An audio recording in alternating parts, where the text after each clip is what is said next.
So, ma'am, good morning. Morning po. So, how are you today? I'm good. So, can you rate yourself from 1 to 10? How good you are? 8 po. So, ma'am, what prompts you to seek therapy? I seek this from therapy for na-confuse po kasi ako pagpili ng course na iti-take ko po ngayong college. So, ma'am, can you tell me something about yourself? I am May Angela Nachor Bagalaksa, a 21 years old, from Sagrada Buhi, Camarines Sur, and now taking a General Academic from grade 12 student po from Buhi Lyceum. So, okay, ma'am. So, did you ever take up counseling services at school? No po. So, have you ever met a career counselor before? Hindi So, po. have you taken personality or aptitude test to find out more about the best job or career for you? So, what are your favorite social and recreational pastimes? Watching K-drama din po and traveling with friends. So, what course do you prepare in college that could help you to reaching your career goal? Office admin. Ano before? Before I want po mag-take ng tourism management. But because of some personal matters po,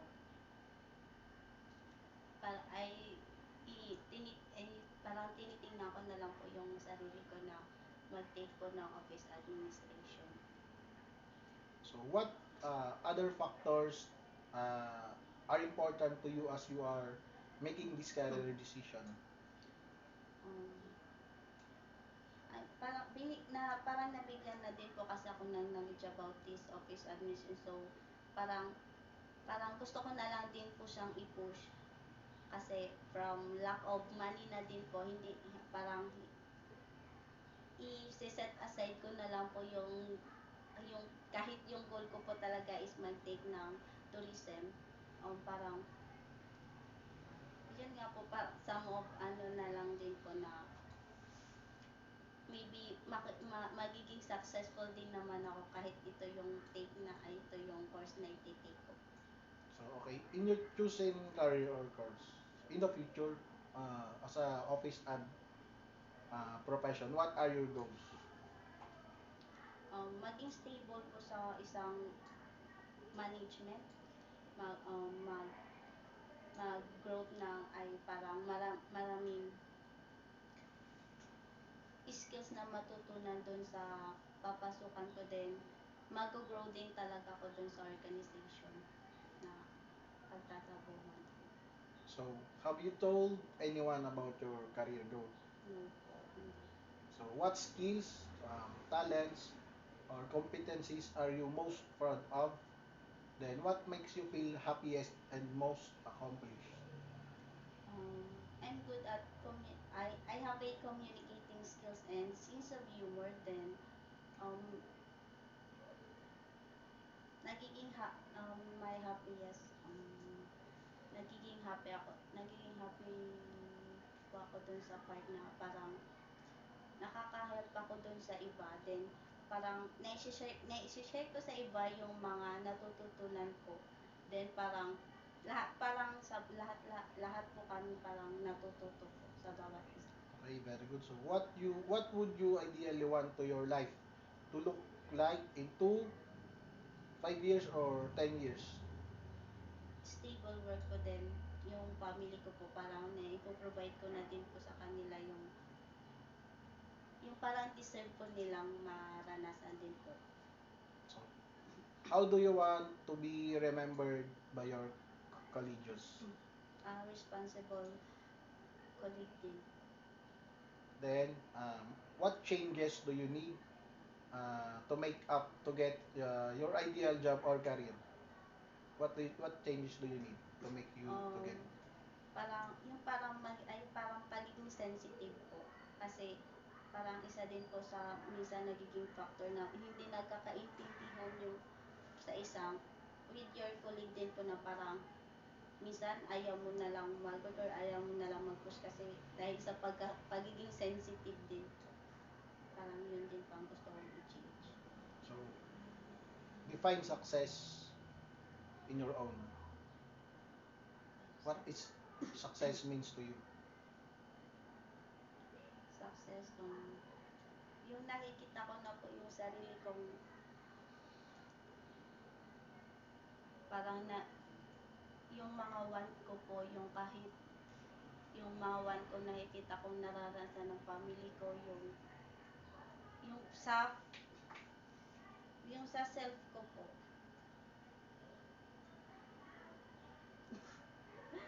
um, Success. Okay na ka? Okay. Although kayo natin ito lang ako mo. Okay. So, why is it important to do well in your career? At kailangan mo magsipag sa career na meron ka. It is important kasi po parang parang doon mo na din po makikita yung success na gusto mo kapag parang gagawin mo yung best mo doon sa work na pagtatrabaho mo. Then, okay. So, what do you want in the future? Successful life din, stable life, na stable work din. Okay, so, um, sa pagpili po ng career o course na gusto natin, importante meron tayong goal. Kasi kung wala tayong goal, hindi natin alam saan tayo pupunta at hindi rin natin alam kung saan tayo dadali ng panahon. Number 2, let go of your ego. Kasi kung minsan, may mga instances baga, pinipili natin yung course na gusto natin, hindi dahil sa gusto natin, kundi dahil sa, minsan sa barkada, sa pamilya din kanina na-discuss mo nga. Pinipili mo tong course na to dahil issue sa pera. Pero syempre, importante pa rin na dapat maging balanse tayo sa sarili natin. Tsaka kumbaga yung meron lang tayo magdala ng emotion natin. Then, never stop learning. Okay? Kasi araw-araw naman tayong natututo, hindi lang sa loob ng klase, hindi sa labas.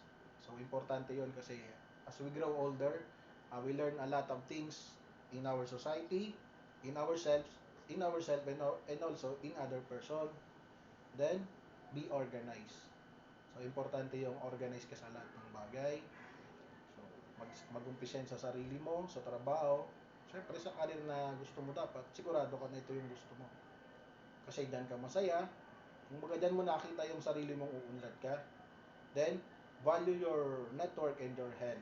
Hindi puro inisip mo lang kapakanan ng pamilya mo. Kapakanan mo, importante din na meron tayong oras sa sarili natin.